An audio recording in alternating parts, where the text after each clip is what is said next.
दोस्तों, इस बार शारदीय नवरात्रि का महापर्व 26 सितंबर सोमवार से शुरू होगा और 5 अक्टूबर बुधवार तक मनाया जाएगा। फिर 10वें दिन दुर्गा माँ की प्रतिमा का विसर्जन किया जाता है।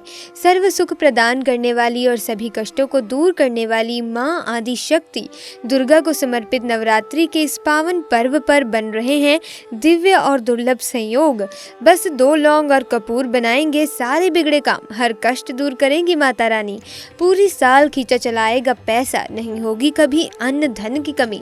नमस्कार दोस्तों, स्वागत है आप सभी का एक बार फिर से। दोस्तों, सच्ची श्रद्धा से कमेंट में ज़रूर लिखें जय माता दी। दोस्तों, शारदीय नवरात्रि के साथ ही हिंदू नववर्ष की भी शुरुआत हो जाती है। ये दिन माँ भगवती कृपा प्राप्त करने के लिए बहुत ही खास माने जाते हैं। इन दिनों माँ अपने भक्तों के घरों में वास करती हैं और जो भक्त श्रद्धा पूर्वक माँ की पूजा करते हैं, व्रत करते हैं, माता रानी अपने उन भक्तों के सभी कष्टों को दूर कर मनचाहा वरदान प्रदान करती हैं। कहते हैं कि जन्म के साथ ही मनुष्य की किस्मत भी लिख जाती है और किस्मत से ज्यादा किसी को कुछ मिलता नहीं। अगर किस्मत में कष्ट लिखा है तो कष्ट मिलकर ही रहेगा, लेकिन सिर्फ माँ भगवती ऐसी हैं जो अपने भक्तों की किस्मत को भी बदल देती हैं। माँ की कृपा प्राप्त होने से तो दुर्भाग्य भी सौभाग्य में परिवर्तित हो जाता है। दोस्तों, माँ अपने बच्चों के साथ कभी गलत, कभी पाप नहीं होने देती। सभी पाप को क्षमा कर देती हैं और उन्हें सुख समृद्धि का वरदान प्रदान करती हैं। नवरात्रि के ये दिन माँ की कृपा प्राप्त करने के लिए सर्वश्रेष्ठ माने जाते हैं। इन दिनों थोड़े से प्रयास से ही आप माता रानी को प्रसन्न कर सकते हैं। शास्त्रों में माँ को प्रसन्न करने के लिए माँ का पूजन और व्रत करने के अलावा कई उपाय भी बताए गए हैं। इन आसान से उपायों को नवरात्रि में करने से माता रानी की कृपा से भक्तों के सभी कष्ट दूर हो जाते हैं। आज की इस वीडियो में हम आपको शास्त्रों में बताया गया माँ की कृपा प्राप्त करने का एक बहुत ही आसान और असरकार उपाय बताने जा रहे हैं। इस उपाय को करने से आपके जीवन में चली आ रही बड़ी से बड़ी परेशानी दूर हो जाएगी। माता रानी की कृपा से घर में सुख, शांति और समृद्धि का वास होता है। घर में अन्न धन की कोई कमी नहीं रहती दोस्तों, और पूरे साल भर माँ की कृपा आपके ऊपर बनी रहती है। वैसे तो आप इस उपाय को किसी भी दिन कर सकते हैं, लेकिन हो सके तो रोजाना आप इस उपाय को नवरात्रि में अवश्य करें, क्योंकि इन 9 दिनों में माता रानी हमारे घर में वास करती हैं और ये 9 दिन माँ की कृपा प्राप्त करने के लिए सर्वश्रेष्ठ माने जाते हैं। उपाय करने के लिए सबसे पहले स्नान कर स्वच्छ वस्त्र धारण करें। नवरात्रि में माँ का पूजन करते समय स्वच्छता और पवित्रता का विशेष ध्यान रखें। साफ धुले हुए कपड़े पहनकर ही माँ का पूजन करें। पूजन करते समय काले, नीले या कत्थई रंग के कपड़े ना पहने। शुभ रंग के वस्त्र जैसे कि पीले, नारंगी, गुलाबी, लाल, हरे, इस तरह के कपड़े पहनकर आप माँ का पूजन करें। अब आप माता रानी की चौकी के सामने आसन बिछाकर बैठ जाएं। आपने कलश की स्थापना की है तो कलश में स्थापित भगवान श्री गणेश, नवदुर्गा माँ और समस्त देवी देवताओं को प्रणाम करें।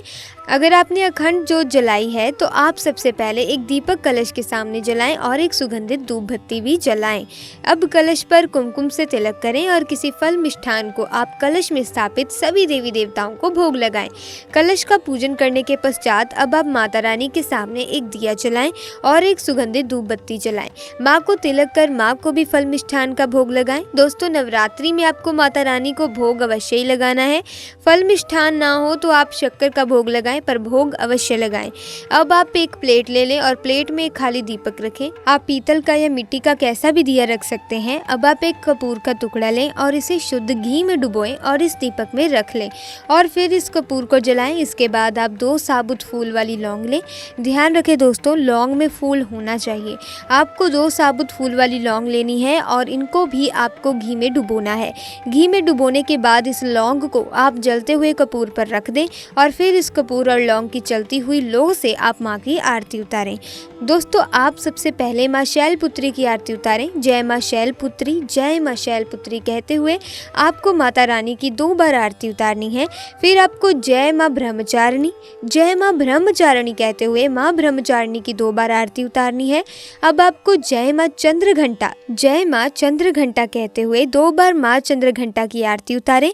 इसी प्रकार 2 बार माँ कुष्मांडा की, 2 बार माँ सकंद माता की, 2 बार माँ कात्यायनी की, 2 बार माँ काल रात्रि की, 2 बार माँ महागौरी की और 2 ही बार माँ सिद्धिदात्री की आरती उतारें।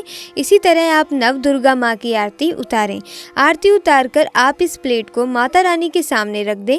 अब आप माँ के इस मंत्र का 108 बार जप करें।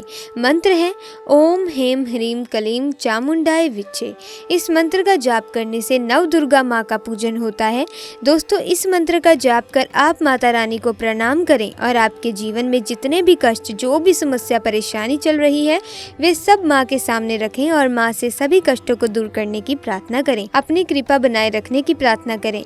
आपकी जो भी मनोकामनाएं दोस्तों जो लंबे समय से पूरी नहीं हो रही है, उस मनोकामना को पूर्ण करने की प्रार्थना करें। दोस्तों, नवरात्रि में इस तरह माता रानी का पूजन करने से माता रानी की असीम कृपा प्राप्त होती है और पूजन और व्रत का भी पूर्ण फल प्राप्त होता है। माँ की कृपा से पूरे साल घर में अन्न धन की कमी नहीं रहती और पूरे साल भर माँ की कृपा बनी रहती है। वैसे तो नवरात्र में पूरे 9 दिनों में आप इस तरह से माता रानी का पूजन दिन में किसी भी समय कर सकते हैं, लेकिन नवरात्रि की रात्रि का विशेष महत्व है। रात्रि में माँ का पूजन करने से कई गुना अधिक पुण्य फल प्राप्त होता है। इसीलिए आप हो सके तो ये पूजन नवरात्रि में संध्या काल के बाद या संध्या वंदन पूजा के समय कर सकते हैं।